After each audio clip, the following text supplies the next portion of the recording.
our clutter is unconscious. Our clutter is just simply the external manifestation of what's going on in our internal space. And so oftentimes we're just not paying attention. So the first step is just to slow down, stop, and really listen. What is going on in my world? What is going on in my room? What is going on in my heart in this moment of now?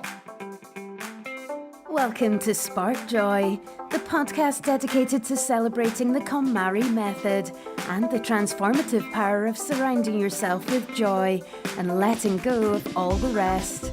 With your hosts and certified KonMari consultants, Kristen Ivy and Karen Sochi. And now, here's the show.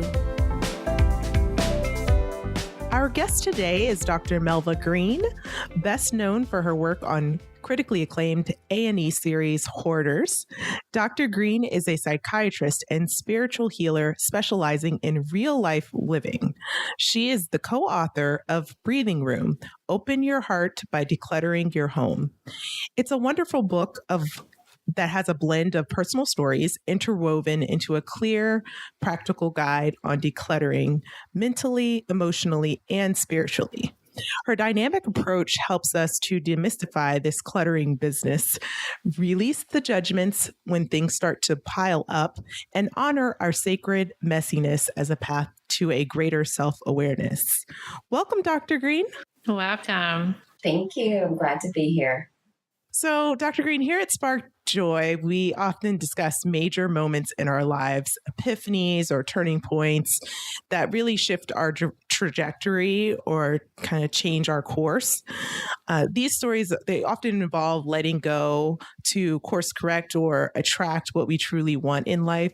So could you share a personal experience of letting go that led you towards writing your book, Breathing Room, with co-author Lauren Rosenfield? Absolutely. Everything about Breathing Room, everything about me being on Hoarders was all a process of letting go. In 2011, I had nothing less than what you'd consider an existential crisis. Mm-hmm. I was evaluating my life and doing a tremendous amount of introspection, and I was not happy. Mm-hmm. I did not have the space. I did not have the room to live the life that I knew I was meant to live. I was really just going through the motions. And I even began to feel as if I had something that's referred to as imposter syndrome. Mm-hmm. I started to feel like I was not really doing what I was supposed to be doing. It just was not comprehensive. It was not full. I've always been a very intuitive person from childhood, and I pretty much suppressed all of that because I didn't really know how to integrate that in my world and in my Western medical training. It just kind of didn't fit. So I closed my practice and I moved to Costa Rica with basically a little bit of savings and not much of a plan. And my son's father probably pretty sure that I was losing my mind. But it was one of those things where there was no in between. There was no looking back. I could only be right in that moment. And I knew I had to do it. So I stepped on the path of really unpacking and decluttering my own life. I closed my practice. I moved out of my house. I put my child in a Spanish immersion school and prayed that I wouldn't mess him up too badly.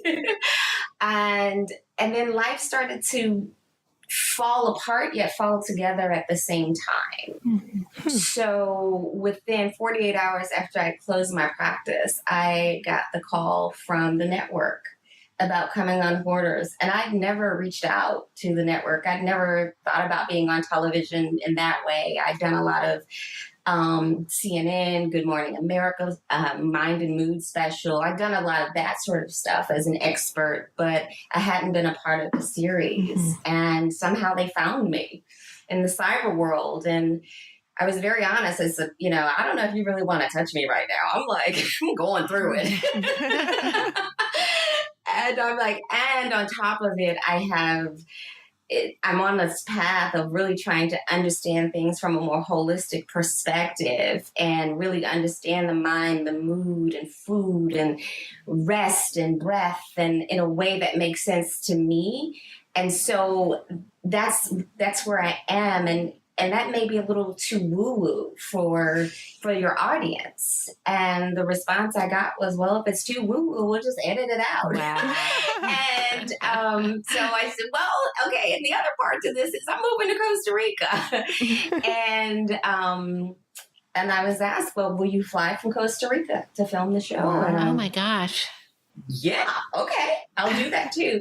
So by taking that leap of faith, by really letting go of what was basically suffocating me, life opened up in ways that I hadn't even imagined, that I hadn't even considered possible. But that's where I really began to step on the path of really reclaiming my full self and getting a true sense of what is it that I believe, what is it that I'm here on this planet for.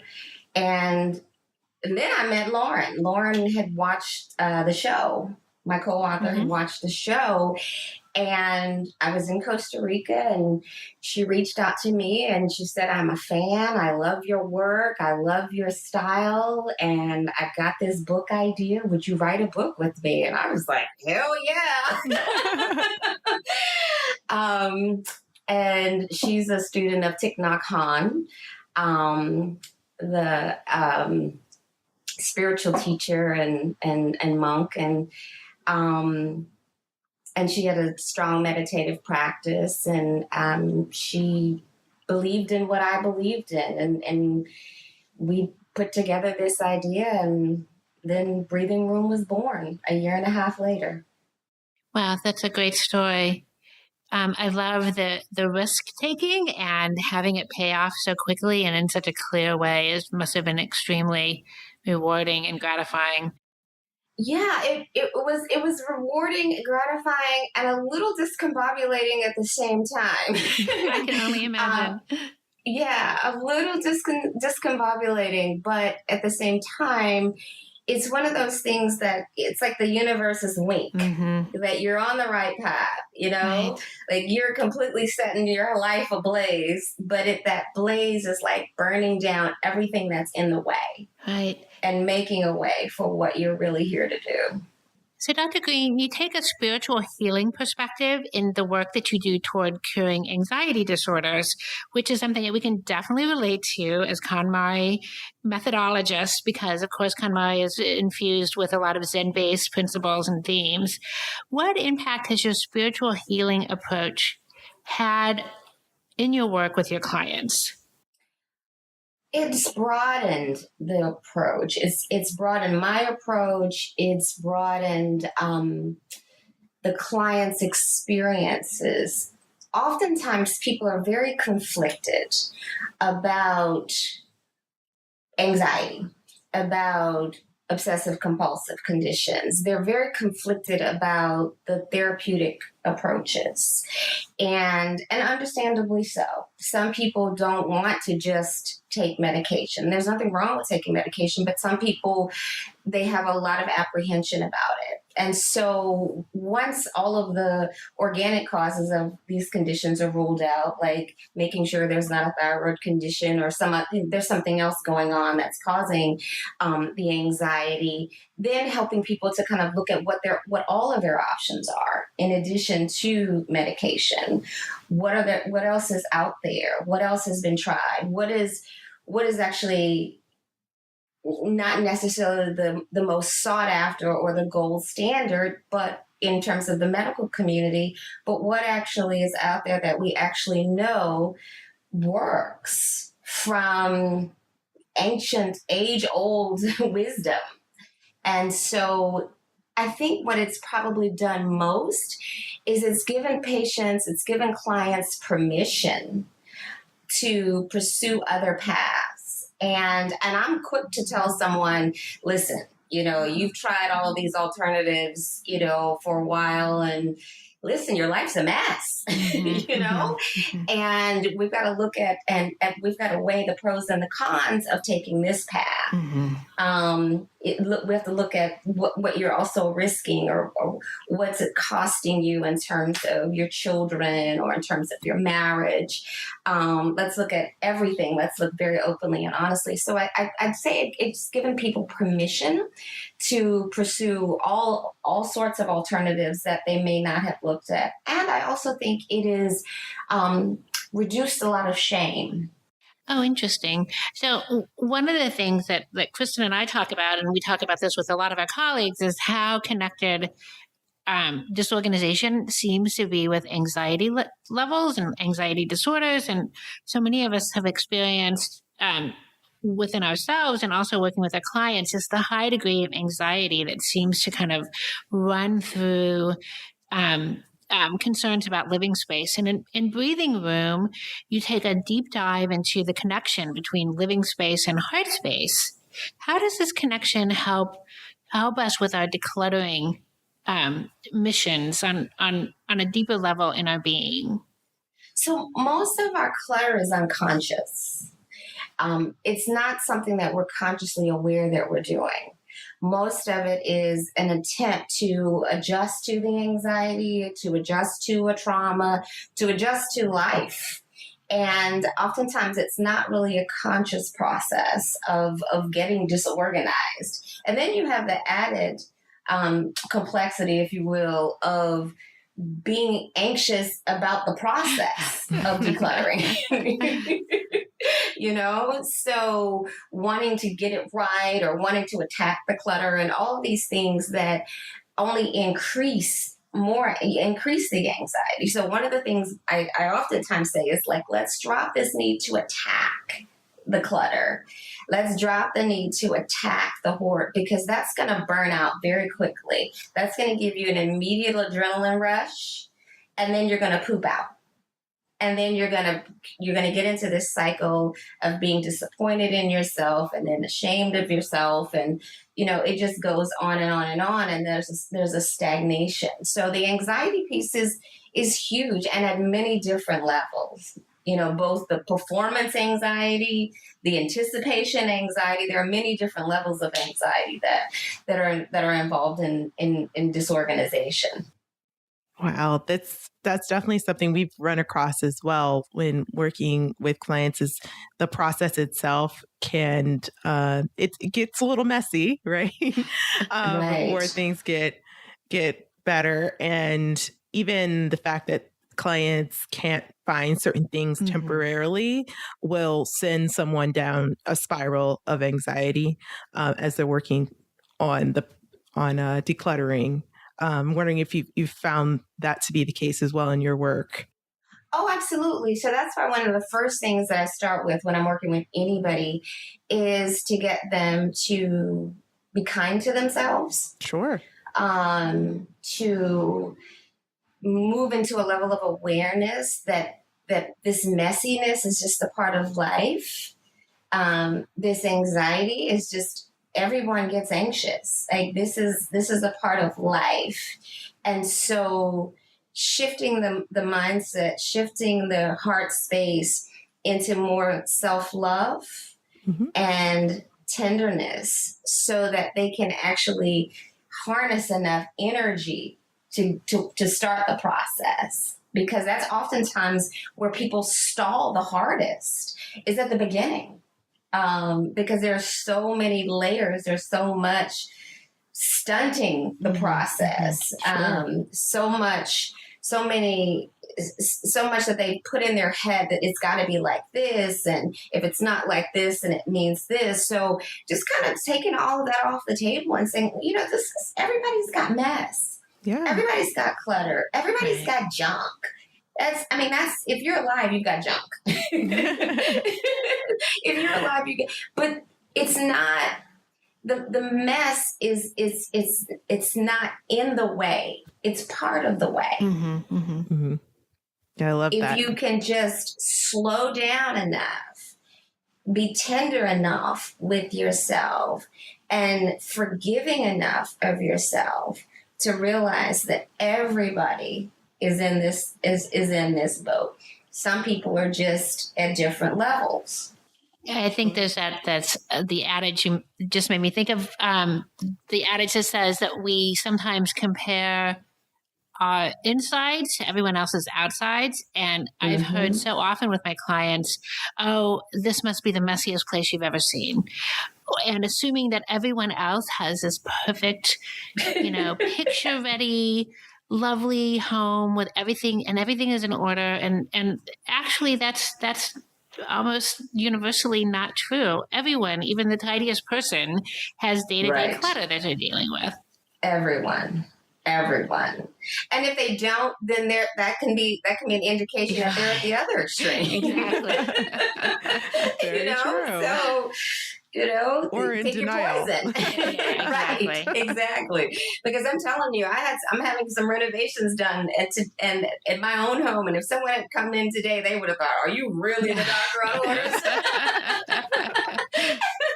Or either that, or they would have thought I was being robbed. It's just funny. Wherever we all have these moments and spaces and times in life where things are turned upside down. So we have to be gentle with ourselves. Sure. Exactly. Leading with compassion. Love it. Yes. So you have some really practical tools in addition to just, really paying attention to this being an exercise of compassion and not attack or force. You have this tool that you mentioned in Breathing Room called the slice method. That I think would be really cool to share. So if you could tell us a little bit more about that as well and how you apply it to clutter in the home. Right. Slice is basically a 3-step approach to working with your clutter. So the first is stop and listen. So oftentimes, again, as I said before, our clutter is unconscious. Our clutter is just simply the external manifestation of what's going on in our internal space. And so oftentimes we're just not paying attention. So the first step is just to slow down, stop, and really listen. What is going on in my world? What is going on in my room? What is going on in my heart in this moment of now? And then taking a real clear look, a real clear evaluation. The second is intend. And that's really about looking at the space and deciding what are your 3 intentions for the space. What do you want that space to do for you? How do you want to feel in that space? How is it going to feed you as opposed to draining you? And then the third is clearing the energy. So getting in there and actually going through the process of clearing out the stagnant energy that is at the root of what's continued accumulation. Wow, that's such a clear summary of just all the things that we go through when we're thinking about clutter. I love that. Stop and listen. Intent, check your intent, and clear the energy. Love that. Yeah. Clear out whatever is blocking you from actually having the energy in the space that you deeply desire. Very cool. Yeah, we love all different approaches here. Of course, Karen and I practice the KonMari method, but we recognize that when it comes to organizing, KonMari, just like minimalism and other ways of approaching clutter, are all just tools in a toolkit, and they all serve, the same purpose to get us to be kind of living better lives with perhaps less things. So this is just one of those other tools. Slice, love it. It's awesome. So, of course, we don't want to let you go without talking about A&E Hoarders. It's in its 9th season. We are big fans of the show here at Spark Joy. And, it's very interesting how the world has really become fascinated on this extreme hoarding idea. I have a lot of clients who like to self-diagnose themselves as hoarders often. And sometimes especially now that I'm in the field of professional organization, I like to recognize that or help them to see that this is actually a mental disorder, and it should not be, the term shouldn't be thrown around loosely. It's very serious matter. So I would love if you could kind of break down the hoarding spectrum a bit and maybe give us some telltale signs that would distinguish someone who is a hoarder versus maybe someone who is simply a collector or has a mild clutter problem. Well, I like to say that there's the clinical criteria and then there's the commonsensical criteria. Sure. And from a clinical perspective, it is the accumulation of possessions.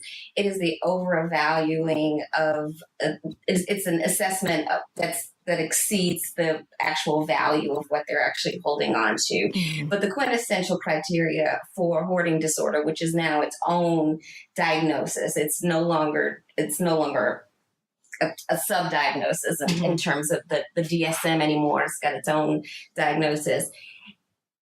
The quintessential factor is the dysfunction, the occupational, the relational dysfunction that begins to impact an individual's life. So when someone is not able to have an optimal life because they can't have healthy ingress and egress, they're not able to move in and out of their homes in a safe manner, they're not able to maintain their relationships because they're now having more relationships or more attachments to inanimate objects. So their lives are in disarray. That's usually the telltale sign. Those are the telltale signs that someone is meeting the clinical diagnosis of hoarding disorder. But then there's this other, which is the commonsensical. If you see that your loved one is buying things in excess, is holding on to everything that they just do not want to let go, if they have stopped letting you come into the home, if they've started isolating, if you smell a bit of an odor from the home or on them, it's just common sense. It's just common sense of being able to really tune in and recognize that my loved one is hurting right now, and they're attached to all of this stuff. Because typically speaking, the one who's hoarding is not the one who's coming for help. It is generally either the authorities, a governmental agency, a family member, a friend, someone else, a clinician, someone else is recognizing that this person is in trouble, that things are completely out of balance. I think that's very interesting that you talk about that, because it does seem to me that there's always, not always, but there seems to be frequently an outside factor that comes up against the behavior that causes kind of a break or a shift. And that's when a person who is somewhere on the spectrum begins to feel like they're losing control and that they are getting pressured into doing something about their issue, and it almost always is coming from someone else. Absolutely. And I mean, I've worked with people who, from all outward appearances, are perfectly put together and function really well in the outside world, but they would never let anyone into their home. And I think what's interesting is that as we almost get as caught up in trying to define the disorder as we do in diagnosing it. I mean, it's a spectrum. So there's no clear boundaries between one level of hoarding and another.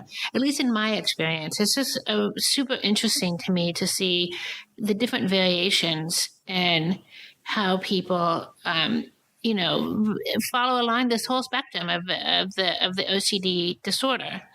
But what's interesting to me is that the statistics are really out there. There are 19 million people who we believe are dealing with compulsive hoarding. 1 out of every 50 people are struggling with this disorder.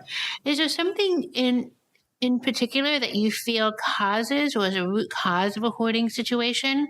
Do you think it's something that's genetic? Is it environmental? What do you think is the basis of it?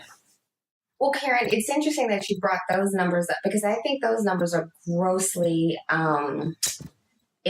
underrated. I mean, what's the word I'm looking for? I believe that there's way more people than that. Interesting. The the tricky thing about hoarding disorder, unlike other compulsive disorders, alcoholism, gambling, eating, oftentimes people get in trouble. If someone has an eating disorder and they have anorexia, or they become emaciated, it's showing up physically, or someone gets a DUI if they're drinking too much, or someone loses everything, or the bookies coming to look for them if they've been gambling too much. They can oftentimes have a level of intervention earlier in the condition than someone who's hoarding, because hoarding can be hidden for so much longer. Sure. The environmental consequences of hoarding, take such a long time before people are actually found out most of the time, which to me, again, both underestimates the number of people who are dealing with this, and underestimates the burden, the public health burden that it is. I think it's far greater than we really even understand. I do not believe we've actually hit the tipping point just yet. We're just now, even though Hoarders is in the 9th season, I believe that there's still so much more that we don't know.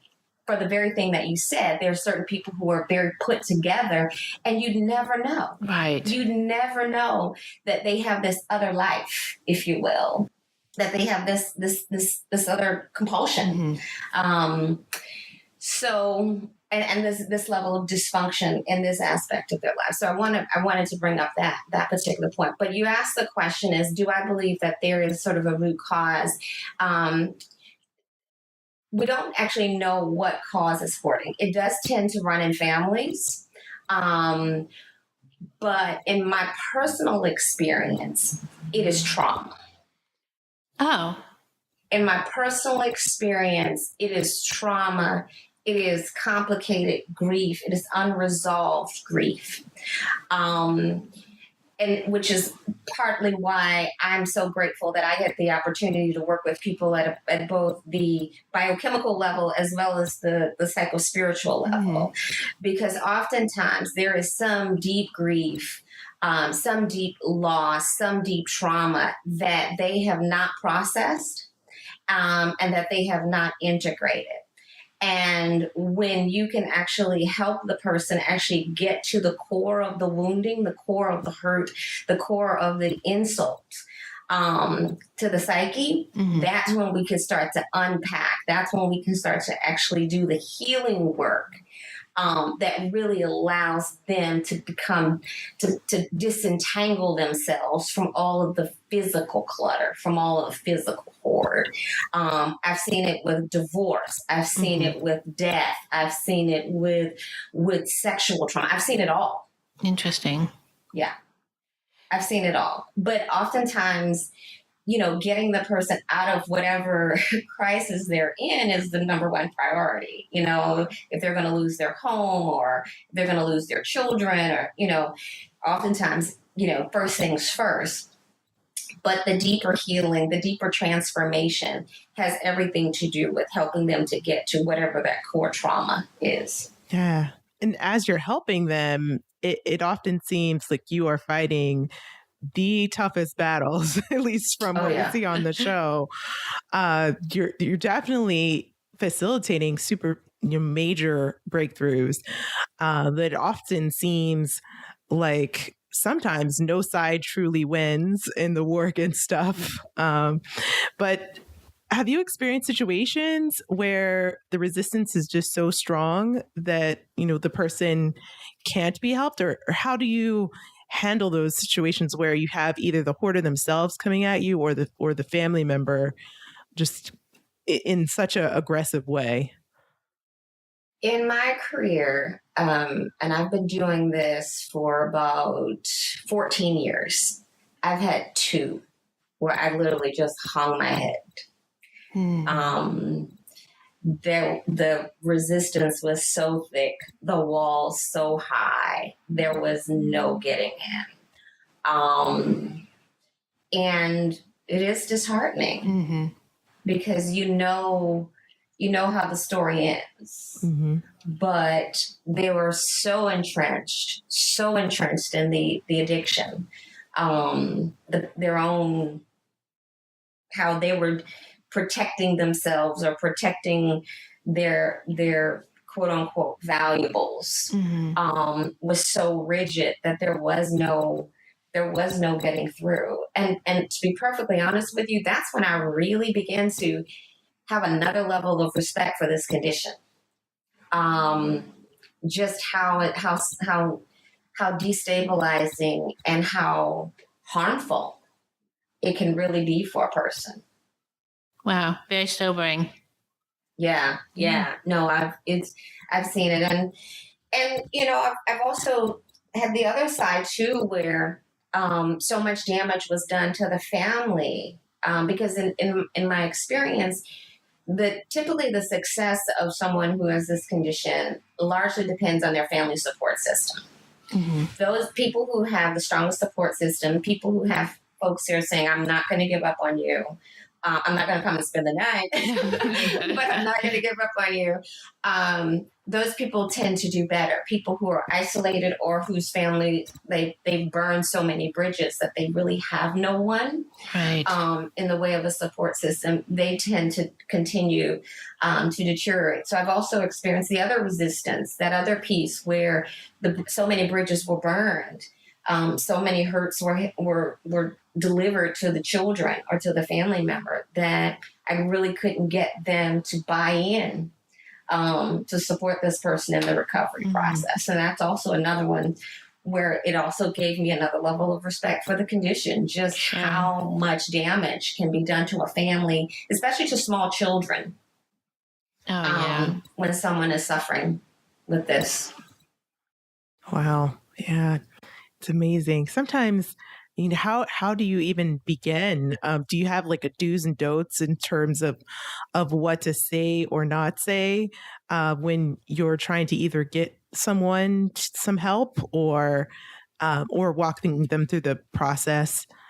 It's interesting. I've heard from a lot of people who I work with say, Doc, you say so little, but when you speak, it's like the earth moves.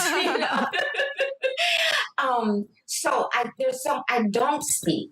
Oftentimes I don't say a lot because these are people they have no tolerance for space. They fill every space with stuff. So they're uncomfortable with empty spaces. They're uncomfortable with, they're uncomfortable. And so I have an appreciation and an understanding that if I just hold the space for them long enough, eventually they can settle in and they can quiet the noises in their own mind long enough to actually get a sense of what's going on. So I really do a lot of suggesting that people stop and breathe, Sure. I do a lot of encouragement. I do a lot of mothering, honestly, in the sense that I'm encouraging people and nurturing them in this process that is, from their perspective, pretty scary. They're unpacking their lives, and oftentimes in front of millions of viewers, right? So, or at least they have that awareness that ultimately that day is coming. So I do a lot of saying nothing, but holding a very firm and clear space for them to hear their own voice. Wow. That's powerful. Well, we want to make sure if we have a listener out there who is concerned that they might be a hoarder or a loved one is a hoarder, can be linked with some resources. So if that is the case, Dr. Green, do you have a place where they should turn to if they would like to seek professional help? One of the greatest resources for me, because it's just so simple, is hoarders.org. It's just a very simple website. It's nothing fancy, but it's got enough resources on there for people to get started. Again, to me, less is more. So I tend to not inundate people with a lot of resources because I think that can just get even more overwhelming. Mm-hmm. But that site actually has some quizzes. It actually has some scales that people can actually complete to see if they indeed meet the criteria for hoarding disorder. Based on the DSM's criteria, as well as there are a couple of others that have been created by a couple of psychologists that both integrate both the clinical criterion as well as the commonsensical. So that's where I would suggest that people start. And then again, always kindness. I think that the greatest struggle for anyone who's dealing with any sort of addiction, any sort of emotional upheaval is no one can be harder on them than they can be on themselves. Sure. So encouraging people and being kind and being tender, and even when, someone's, work the last nerve, have a sense of awareness that perhaps they're not just being difficult. Right. Maybe they actually have an unrecognized anxiety disorder. Maybe they actually are dealing with something that they're unable to articulate. They're not able to actually put it in words. So, just kind of stepping back a little bit and all of us just being a little bit more kind and a little bit more patient with one another. That goes a long way. That would go a long way in a whole lot of situations, actually. Kindness is a pretty powerful medicine. It is. Absolutely. So we have to ask, what is your favorite decluttering tip? Breathe. Perfect. Honestly, breathe. The power of the breath is so incredible. Again, we don't have to do everything immediately. When we stop and breathe, we are able to get a sense of what needs to go and what can stay. Yeah, that's great. It's almost as if it just opens up and it speaks when we breathe. Right. So also a question we must ask at this very moment, what is sparking the most joy in your life? I'm the mom of a college kid. Hey. My son just started at Stanford University 2 weeks ago. Wow. And I am so incredibly proud of him. He's just joy. And I'm so full of joy, and I'm so grateful that I didn't mess him up with all my packing him up and taking him all over creation. And, he actually, in his college essays, he wrote about, he wrote about me and kind of how I follow my heart. And what that has allowed and opened for him to follow his heart and to know that his voice matters and that, he can do anything that he wants. So, getting to see the fruits of my labor through my son brings me the most joy. Oh, that's beautiful. And I'm sure he has the most organized dorm room of anyone at Stanford. Well, what's so funny was when I was getting ready to get him ready for college, when I was getting ready to pack him up and what he was going to take and what he was going to leave. And so he looks at me and he goes, "Okay, Mom, I can see you're in hoarders mode, but I don't have to get rid of everything I don't need today." I was like, "Okay, you sure?" But we got it. We were able to streamline it down to as much as we could mutually tolerate. That's awesome. But yeah.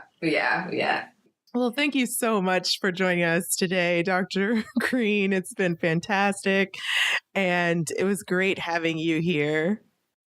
Well, it's been a joy. It really has. And I hope that I've offered your listeners something that is of benefit and use. Again, my position is, there's lots of clinical criteria for this condition, but what I really want to employ is for people to really just slow down and to be compassionate with one another and with themselves, because clutter is just part of life. It's, we're never going to eradicate it. That's a setup for disaster. Right.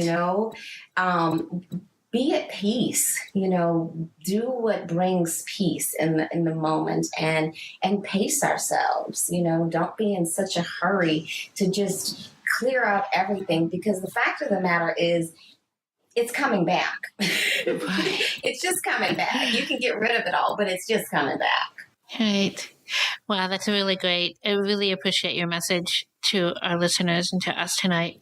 And to connect with Dr. Green, you can find her at drmelvagreen.com, as well as Facebook, Twitter, and YouTube at dmelva. Dr. Green is offering our listeners a special signed copy through purchases of her book using a unique link that we will provide in our show notes. So now we want to hear from you. Tell us your burning tidying questions or share stories about how KonMari has impacted your life. You can find us at sparkjoypodcast.com and click Ask Spark Joy to leave a question or comment for a chance to be featured on next week's show. You can also join the discussion on Facebook, Instagram, or Twitter at the handle at Spark Joy Podcast. Thanks for tuning in, and we hope your day sparks joy.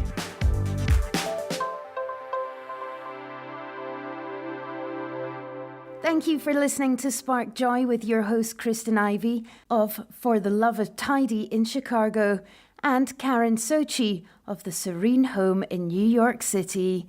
Spark Joy, the podcast, is not endorsed by or affiliated with KonMari Media Incorporated.